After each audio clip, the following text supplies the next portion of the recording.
Okay, this is the continuation of 12.2, example 2. This time, we're going to have a simulation. Simulation is a model of an experiment.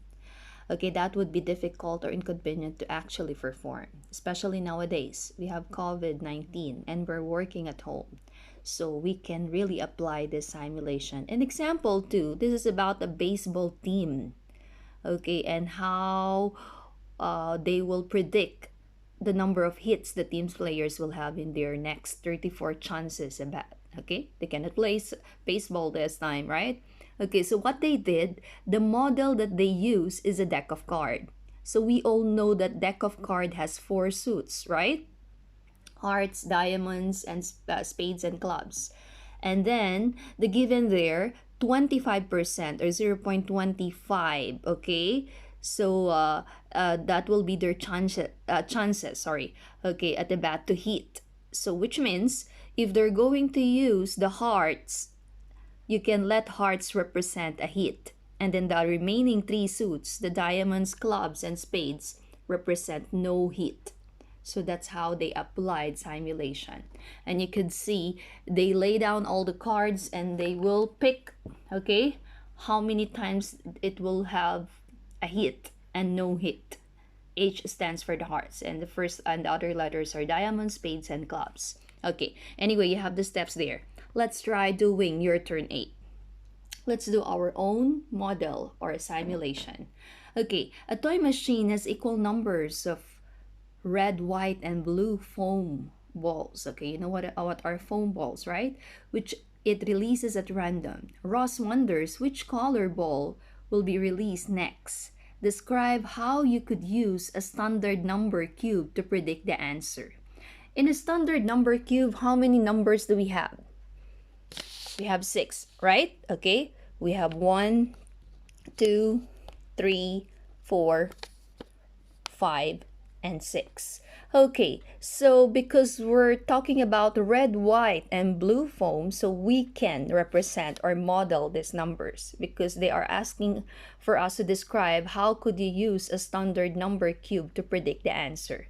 So let's have, for example, 1 and 2 will be for the red balls or the foam balls, and then we can say 3 and 4 for white balls, and then we have 5 and 6 for blue balls. Okay, so you're asked to find how could you use a standard number cube to predict the answer. So which means you need to toss, okay, the cube, for example, how many times? 50 times, okay, to determine the experimental probability for each color. So if you're going to toss the cube, okay, 50 times, okay, so which means you can tally. For example, when you throw the cube, okay, you got 1, so which means that is red. Okay, the next time you do that, you got white, or you got number 4, that's why it is white.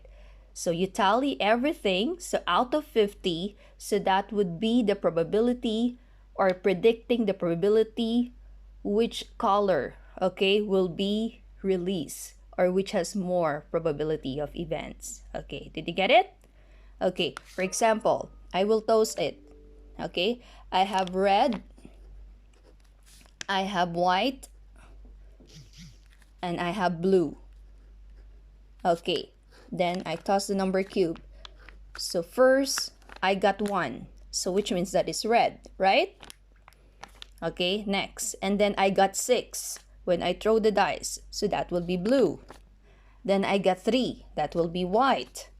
I got 1. So that will be red. Okay, 50 times you do this. And then you get the total. For example, I got the total of 12 out of 50 here. Okay, then I have 20 out of 50 here. Okay, what else? So 32. So 32 minus 50 is how many? So how many left? For example, 18 out of 50 here. So that's how you do the simulation. So which color do you think, okay, it will have more? So which means that is the 20 out of 50, right? And then you simplify. What is 20 out of 50? So that is 2/5 or 40%. Okay, so you can make your own simulation, okay, for practicing guided practice. Okay, let's see. Let's wrap it up. Okay, based on example 1 and example 2.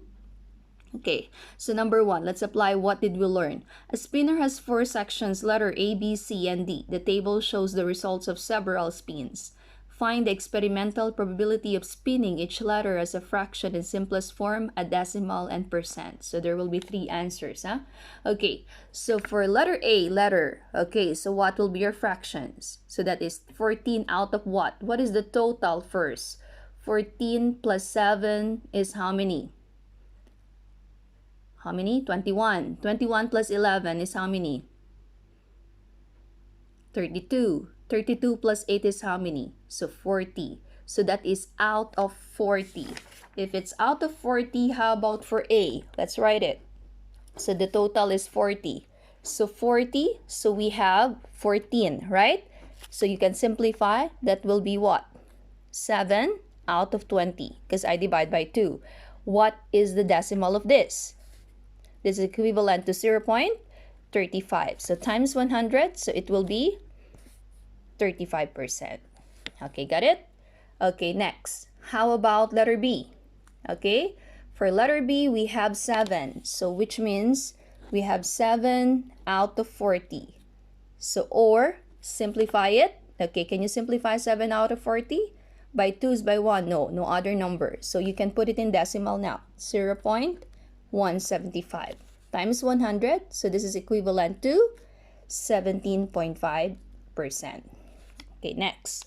For letter C, okay, letter C is 11 out of 40. This time also we cannot simplify, right? So this is already equivalent to 0.275 times 100. So which means, what is your percent? 27.5%. Okay, then letter D, you have 8 out of 40. This one you can simplify. How many 8 in 40? That is 1/5, right? 1/5 or 0.2. So that is 20%. Okay? So let's go to number 2. So Rachel's free throw average for basketball, okay, do you want to play basketball, is 60%. She wants to predict how many times in the next 50 tries she will make a free throw. Describe how she could use 10 index cards to predict the answer. So the model or the simulations that you are asked to do is using index cards. You know what's index cards, right? It's a small card wherein the teacher can write, okay, also your scores there, or you can use it in other things, your vocabulary. I saw it, you're using it in the class. Okay, so for me, for my example, using 10 index cards, okay, I will write yes or no on my index cards. Okay, they said 60%. Okay, Rachel's free throw average. So I will have more yes than no. So which means I can have 6 yes and 4 no.